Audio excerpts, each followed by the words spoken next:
먼저 면접 이야기를 하기 전에 간단하게 제 소개를 하자면, 저는 대학교를 다니면서 집에서 지원해 줄 수 없는 상황이라 학비를 충당하기 위해 방학 때마다 건설 현장을 나갔습니다. 그런데 방학 때마다 바로 일을 구할 수도 없고, 구한다 해도 한 달 반 정도의 시간으로는 등록금과 기숙사비를 마련할 수 없었습니다. 그렇게 3년을 대학교를 다니다 보니까 학자금 대출과 생활비 대출로 1,500만 원 한 빚이 생기더라고요. 3학년쯤 되니까 슬슬 실습과 여러 가지 비용들로 돈이 더 들어가게 되는데, 이때 현타가 좀 와서 학교를 휴학했습니다. 그 이후로 학교를 안 가게 돼서 결국 제적을 당했습니다. 26살에 저는 결국 6년을 허비한 고졸이 되었습니다. 반년 정도 쉬면서 방황을 하다가 빚 때문에 더 이상 생활이 안 돼서 일을 나가려고 하는데, 첫 직장이 곧 내 미래를 결정한다는 말처럼 결국 가기 쉬운 노가다를 가게 됩니다. 이때는 친구와 방도 잡고 생활하면서 몇 달 정도 하다 보니 수입도 안정되고 돈을 버는 재미가 있었습니다.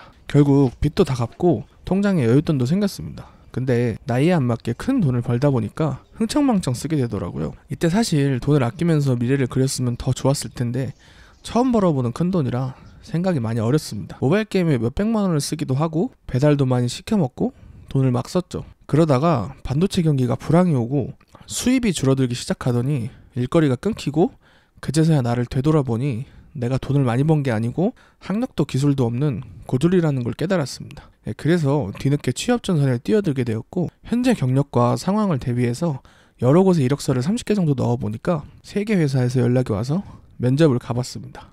처음 간 곳은 강원도 원주에 있는 골프장 보일러 설비 유지보수 직장이었습니다. 기숙사도 있고 연봉도 제 경력 대비 높아서 지원을 했습니다. 면접을 보러 간 건 저 혼자였는데 인사팀 면접관이 3명이나 나와서 좀 당황스럽더라고요. 그래도 많이 떨렸지만 생각보다는 질문한 거에 잘 답변했다고 생각을 했습니다. 그리고 여기서 노가다 경력은 진짜 쓰레기라고 느꼈습니다. 아무리 오래 다녀도 노가다 특성상 경력 인정도 안 되고 몇 달마다 현장을 옮겨 다니니까 경력도 2개월에서 3개월로 도배가 됩니다. 그래서 실제로 면접 때도 왜 이렇게 직장을 옮겨 다녔냐고 질문해서 대답하는데 좀 난감했습니다. 그러니까 면접이 끝나고 친구한테 면접을 좀 잘 본 것 같다고 이야기를 하니까 그건 너의 착각이라면서 조언을 해주더라고요.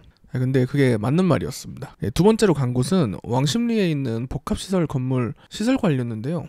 두 번째 면접은 면접 보신 분이 아주머니 분이셨는데, 면접 보는데 화를 좀 많이 내서 좀 당황을 많이 했습니다. 일단 저는 면접 10분 만에 이미 떨어졌다고 생각을 했는데 역시나 떨어졌더군요. 면접을 보고 예약한 호텔에 왔는데 저는 경기권에서만 살다 보니까 서울을 자주 안 가봤는데 전체적으로 길도 복잡하고 시설이 열악한 곳이 좀 많았습니다. 그래서 좀 놀랐습니다. 그리고 세 번째로 간 곳이 정육 쪽 기술을 배우면 좀 괜찮을 것 같아서 마장동 육가공 회사에 면접을 보러 갔었는데, 내일 채용 공제도 되고 조건도 좋은 것 같아서 찾아갔는데, 수습기간 6개월과 수습기간 동안은 내일 채용 공제도 안 되고 4대 보험도 안 들어준다고 해서 면접을 보긴 했지만 별로 가고 싶지는 않았습니다.